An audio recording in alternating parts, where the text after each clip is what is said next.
The city of Boston has failed to turn around its struggling public schools, according to a scathing new report from the State Department of Elementary and Secondary Education, also known as DESE.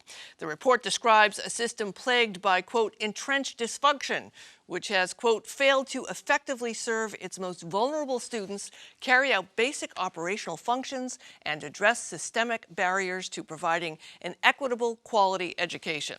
While DESE doesn't detail its exact plans for Boston Public Schools, that stark assessment seems to point to their possibility moving toward state receivership of the district. That would mean leadership of BPS would transfer to a so-called receiver with broad powers to overhaul the district. But that possibility is already getting some big pushback. Mayor Michelle Wu and the Boston School Committee have both spoken out against the state takeover, as has the City Council, which unanimously passed a resolution opposing it last week. I'm joined now by the sponsor of that resolution, City Councilor and Education Committee Chair Julia Mejia, and Jim Stergios, Executive Director of the Pioneer Institute, which first called for receivership back in March and has since urged Mayor Wu to, at a minimum, accept, quote, less comprehensive and more targeted state intervention. Welcome to both of you. I think we can all agree that the Boston Public Schools need attention, but what I'm wondering is, City Councilor Julia Mejia, what would that look like if not receivership? So thank you for giving us the opportunity to be here, and I really do appreciate this whole idea of creating space. I think what we need to start doing, Sue, is listening to the families, to the educators, and to the students who are living these realities and creating space for them to help inform what a path forward will look like. This morning, I was at BATA, which is the Boston Adult Technical Academy that works with students who are immigrants, newly arrived here. And what they said is that they need more support services. And I know that we often talk about more administrative support, but the fact of the matter is that we do not need the state coming into the city of Boston and telling us how to run our schools. Jim, in reading over the report, it seems to me, and I only read it once, that the biggest challenge is a turnover of leadership at BPS, which I think almost the most casual observer would say is a problem. Is that a problem that requires state intervention? I think so. I mean, the problem is that things are getting worse, and we were not in a great place to start even 5, 6, 7 years ago. I mean, when you think about it, 1 out of 2 kids graduates from a non-exam high school. That's where Lawrence was before its receivership. And where I would definitely agree with Councilwoman Mejia is that I don't believe the state should just sweep in and take everything over. They don't have the capacity to do it. They have no more wisdom than people on the ground. I mean, what is important, I believe, is that essentially decision makers need to get over themselves, whether it's the governor, the commissioner of education, or even the mayor, if I might say so, and that is create a partnership. We have looked at receiverships. I've written about receiverships not working federally. They haven't, by and large, but we have studied very closely ones that have, and we believe a time-limited, a 6-year receiver superintendent appointed both by the commissioner and the mayor, together with a school committee that's appointed by the state and the mayor. So everyone has responsibility here, would be important. And I think the job number 1 is to rationalize that central office. They have, if you take a look at other districts, they have probably 300 or 400 too many people there. That money could go back into the classroom and we could actually rationalize things. People leave because they feel like the work they're doing is not meaningful enough because there's just chaos there. Councilor Mejia, I want to give you the opportunity to respond, but I also want to point out there were some good things that this report showed, which were also under the leadership of outgoing Superintendent Brenda Casilius, another outgoing superintendent. Can you highlight a couple of the in-progress things and accomplishments that Boston Public Schools have seen over the past couple of years? Yeah, so what we first of all, let's just pause for a quick second and recognize that a lot of this conversation is happening during a global pandemic. And we're talking about assessing the work that we've been able to do under those circumstances. So let's just acknowledge that. And we're also at a time of transition. We have a new mayor, a new a new superintendent. So there's a lot of transition happening. And I think, so while I'm gonna get to your question in a minute, I think it's important for us to recognize the timing of this particular conversation, and to, it would be uncharacteristic of me not calling it out. You know, we know that what is driving a lot of these conversations are people who want to privatize our public education, and we're looking for a cop-out and ways to do just that. But in terms of some of the outcomes, despite the struggles that our kids have experienced, you know, I haven't had a chance to do a deep dive into the report, but what I do know is that our graduation rates, we've seen that some of the state takeovers have similar fewer improvements, right, around suspensions. And to be honest with you, I can't speak to the entire report because I haven't had a chance. Sure, I can help you out a little bit and say that the curriculum has increased so that when students are graduating from Boston Public High Schools, they are at a level that they should be in order to go to the state schools, which has been a problem in the past, as the Boston Globe has pointed out by looking at the valedictorians who were not successful when they got to schools. But Jim, to Councilor Mejia's point also, there's a lot of concern about this privatization of public schools, right? That folks are going to come in and come up with solutions which allow there to be a profit center for the public schools. And you mentioned saying a state-appointed school committee when we don't really have the school committee discussion is still an ongoing one here in the city of Boston. What's your reply to that when it comes to the concern of making schools not public but more private? So first thing is, I didn't say just a state-appointed school committee, a blended state and city, because I think shared responsibility here is important. And I guess I'd have to disagree with Councilwoman Mejia on this point. Look, I've got gray hair, man. I've been watching this and listening to this for a long time. Every mayor has come in with their plan and their people, and it's just gotten worse, at least over the last 15 years because of a lack of stability. We are, notwithstanding the good news that you just shared, and it is good news, this is for me the cruelest twist.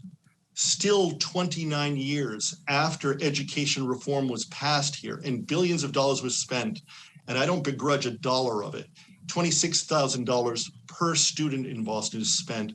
Average teacher makes $103,000. Again, that's average, that's not top. Lots of people above, lots of people below. But yet, the kids, 60 to 70% of them, are not being taught what they're going to be tested on because the central office is so chaotic, it can't even get the basic stuff done. That's cruel to kids, it's cruel to families. The kids can do the work, absolutely. And to not even be at that basic level, I'm sorry, that's not a hard fix. It just takes focus like crazy. There are big issues too, I agree. But You froze on me at the end there, Jim. Could you just repeat the last part? There are big issues too, but let's at least get the basics done. That's, I mean, this is frankly, I find it cruel. If my kid was in a school and was not being taught what's being tested, and they tried their hardest and still failed, I'd be really, really mad. Councilor Mejia, I'm a former Boston Public Schools parent, and I understand the challenges that the school system has, especially an urban school system that other school systems don't necessarily have. And at the same time, I've heard firsthand about the administration chaos. I've talked to administrators and people who work in the support staff who have left because of that brick wall they keep coming up against. We don't complain about how much money is spent on the students per students because people feel there's enough in the budget to get done what we need to do. If receivership isn't the answer, and we're in transition of getting a new superintendent in that process. What has to happen to fix this administrative problem, which is in charge of everything from doling out assignments to the buses running on time? Yeah. So, I really do appreciate Jim's point. I think that that's the one probably place where we both agree is the fact that leadership alone can't change everything, and we're going to need to do a lot more. But I'm a Boston Public School graduate and a Boston Public School parent and a Boston Public School advocate, right? So I navigated this space in a number of different ways. And what I have seen and where I have seen the biggest failure is that we spend all of our time doing this, blaming, but we're not taking responsibility or holding ourselves accountable to where we ended up. So that 29 years later, Jim, we have to recognize that we depleted our Boston Public Schools of every single resource. And then we've expected our educators to work miracles with a little bit of mayonnaise. And I say this because accountability comes from the top. And that includes DESE, that includes government, that includes the district, that includes the mayor, that includes the school committee, that includes the parents. And it's gonna take all of us, right, working in different ways to move this forward. Bringing in a state receivership or any other model that kicks us to the side, it is not going to get us to where we need to be. We do not need to swap out the players to fix the problem. What we need to do is take responsibility that we've created the mess that we find ourselves in. And until we do that, we're gonna keep spinning our heads, having the same conversation and no one willing to take responsibility. This is from the top. And that top is DESE and the lack of investments that we've made in our public education system. And if we can't hold ourselves accountable to that, there's no sense for us to keep having this conversation. Jim, can you tell me, when you say the partnerships, like who are you talking about? Who are these partners other than the state that you would envision this arrangement looking like? So absolutely, but I would just note to Councilwoman Mejia, look, Boston is among the top funded districts in the state. It is the second most highly funded urban district in the country. It's not a matter of investment anymore. It was 20 years ago. It absolutely was, but it's not anymore. The second, and to get to your specific question, Sue, I don't really care who it is. I don't think that it has to be anyone from the private sector. I think you could hire someone who's done a handsome job in another urban district and has proven to be really good at building a team and leaving in place after he or she leaves. Why can't that person? Why couldn't that person be a superintendent? Why couldn't it be let the state and let all the partners get together to hire a permanent superintendent who will be the person, rather than bring in a consultant who's going to ride in the morning and then ride out the next week? We don't need another Harvard. We don't need another. We don't need that. Well, we might need a Harvard person. Let's not throw out that. And I have something to say back to Jim when it's my turn. So just want you to know. The only thing I'd say is it's not the same level of urgency. There's not the sense that, I'll tell you a quick story, which is a superintendent that I met with several years back, Boston superintendent, handed me his or her business card and pushed it across the table. And I looked in the back of it, it was his or her cell phone, because they were saying, I cannot work with these people. Please give me some advice that's actually objective.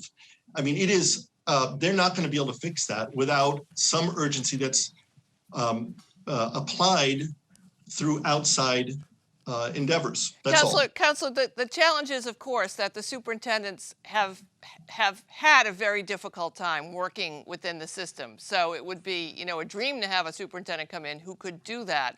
And they've had these challenges. So I'm going to give you the last word here as we move to close. What's your solution? Yeah, so first, I think, and this is what I've been saying, is that you have to turn to the people who are living the realities and doing the work to find those solutions.